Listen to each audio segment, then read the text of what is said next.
कौन बनेगा नेता। नगर निगम के चुनाव पास आने वाले थे। पूरे कानपुर शहर में टिकट को लेकर मारामारी शुरू थी, लेकिन सबसे ज्यादा चर्चा में वार्ड नंबर 40 की सीट थी। वो इसलिए क्योंकि इस बार वहां की सीट महिला के लिए आरक्षित थी। अब सवाल ये था कि चुनाव लड़ेगा कौन। इससे पहले ठाकुर साहब वहां से पार्षद थे और इस बार उन्होंने अपनी पत्नी सीमा ठाकुर को टिकट दिलवाई और ठाकुर साहब की शान के कारण सीमा जी ने 20,000 वोटों से चुनाव जीत लिया। अरे बधाई हो सीमा भाभी, अब तो आप वार्ड की पार्षद बन गई हैं। अब तो हमारे काम आप ही करवाएंगी। अरे ये तो सिर्फ नाम की पार्षद बनी है, वो तो महिला सीट आ गई, वरना पार्षद तो मुझे ही बनना था। अब भले ही चेहरा इसका होगा, लेकिन पावर तो मेरी ही होगी। अरे वाह भाई साहब, क्या दिमाग लगाया है आपने भी। आइए आप लोग, खाना लगा दिया है सबके लिए। सीमा जी पार्षद बन चुकी थी, फिर भी उनकी एक ना चलती। सारे काम ठाकुर साहब खुद ही संभाल लेते और जहां जरूरत पड़ती वहां सीमा जी का अंगूठा लगवा लेते। सीमा जी ज्यादा पढ़ी लिखी भी नहीं थी। एक दिन ठाकुर साहब और सीमा एक प्रोग्राम में जाते हैं। अरे ठाकुर साहब, आप आ गए। ओहो, पार्षद मैडम भी आ गई हैं। स्वागत है आप दोनों का। लगता है हमारे पार्षद फंड का सही इस्तेमाल हो रहा है। चलिए अब उद्घाटन करते हैं। ये लीजिए ठाकुर साहब कैची, आप ही सबसे पहले प्रवेश कीजिए। सब लोग आगे निकल जाते हैं और सीमा जी पार्षद होने के बावजूद भी पीछे खड़ी रह जाती हैं। वो देखती हैं कि वेलकम बोर्ड पर उनका नाम है, लेकिन महिला होने के कारण कोई उनका सम्मान नहीं कर रहा। अगले दिन एक आदमी उनके घर आता है। अरे ठाकुर साहब नमस्कार। कल ना हम नोटिस किए कि हमारा घर तो अवैध है और नगर निगम वाले उसे तोड़ने आ रहे हैं। अरे कुछ कीजिए ना ठाकुर साहब। देखो भाई, मैं तो ज्यादा कुछ कर नहीं सकता, पर अगर तुम सबकी जेब गर्म कर दो तो कुछ हो सकता है। कुल मिलाकर 4 लाख लगेंगे। अरे 4 लाख ठाकुर साहब?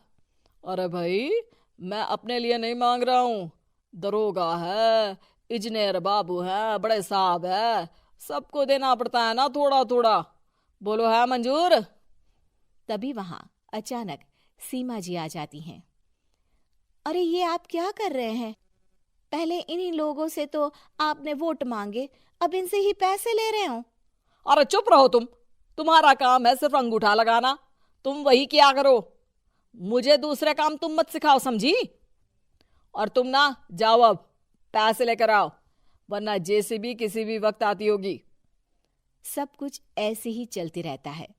एक दिन सीमा जी और ठाकुर साहब को एक लोकल मीटिंग में बुलाया जाता है।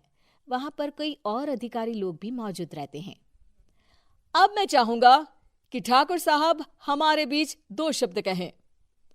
मेरे प्यारे भाइयों और बहनों, आज मेरा सौभाग्य है कि मैं आप सबकी सेवा दिन रात कर पा रहा हूं। आपने मेरी पत्नी को भारी मतों से जिताया है, इसलिए मैं आप सभी का शुक्रगुजार हूं। मैं आप सबसे वादा करता हूं कि हमेशा की तरह हमारे वार्ड में किसी को कोई तकलीफ नहीं आने दूंगा। सभी लोग तालियां बजाने लगते हैं। अब मैं माननीय पार्षद मैडम को स्टेज पे बुलाना चाहूंगा। अपने नाम को बुलाया सुनकर सीमा जी एकदम चौंक जाती है। उन्हें बिल्कुल उम्मीद नहीं थी कि इतनी बड़ी जगह उन्हें मंच पर बुलाया जाएगा। जैसे तैसे वो मंच पर चढ़ती हैं। ऊपर जाते ही सीमा जी को सारी पुरानी बातें याद आ जाती हैं कि किस तरह उनके पति उन्हें कभी भी आगे बढ़ने नहीं देते और उनके नाम से गलत काम करते हैं। वो बोलने लगती हैं। मैं आपके वार्ड की पार्षद सीमा हूं। आप में से बहुत कम लोग ही मुझे जानते होंगे, क्योंकि इससे पहले मुझे कभी ऐसा मौका ही नहीं मिला। सारे मौके मेरे पार्षद पति यानी आपके ठाकुर साहब ही लेते रहे, लेकिन आज ये मौका मुझे मिला है तो मैं इसे ऐसे ही नहीं जाने दूंगी। मैं आपको ये बताना चाहती हूँ कि आपके ठाकुर साहब मेरे नाम की आड़ में गैर कानूनी काम करते हैं, जिस पर अंगूठों के निशान मेरे होते थे। इसीलिए मैं अपनी गलती मानती हूँ और आज अपने पद से इस्तीफा देती हूँ, ताकि आगे से कोई गलत काम ना हो पाए। अब फैसला आप सबके हाथ में है कि आप हमें क्या सजा देना चाहते हैं। सीमा जी की बातें सुनकर ठाकुर साहब के चेहरे का रंग उड़ जाता है और वो शर्म से मुंह नीचा करके वहां से चले जाते हैं और पद से इस्तीफा देकर ही सही सीमा जी अपने आप में आत्मविश्वास महसूस करती हैं।